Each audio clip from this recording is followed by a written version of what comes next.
بسم اللہ الرحمن الرحیم۔ ایک مرتبہ ایک بڑھیا سر پر گٹھری اٹھائی جا رہی تھی کہ ایک خوبصورت نوجوان آتا ہے اور کہتا ہے، اماں یہ گٹھری کدھر لے کے جا رہی ہو؟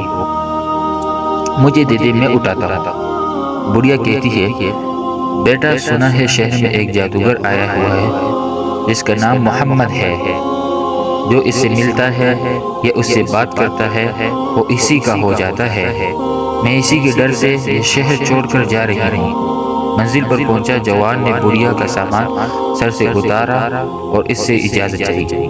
بڑھیا نے بہت دوائی دی اور کہا کہ چہرے سے تو کسی اعلیٰ خاندان سے لگتے ہو اور بہت نیک بڑے بیٹے ہو۔ تم نے میری مدد کی، میری نصیحت کو مانو، تم بھی اس جادوگر سے بچ کر رہنا۔ جاتے ہوئے اماں نے واپس پوچھا، ارے ہاں، میں تمہارا نام تو پوچھنا بھول گئی تھی، بیٹا کیا نام ہے تمہارا؟ وہ جوان مسکرا کر کہتے ہیں، اماں جی میرا نام ہی محمد صلی اللہ علیہ وسلم ہے۔ آپ جس کے جادوگر کی بات کر رہے ہیں وہ میں ہی ہوں۔ میں لوگوں تک اللہ کا دین پہنچاتا ہوں کہ اے لوگوں، لا الہ الا اللہ پڑھ لو، اسی میں کامیابی ہے۔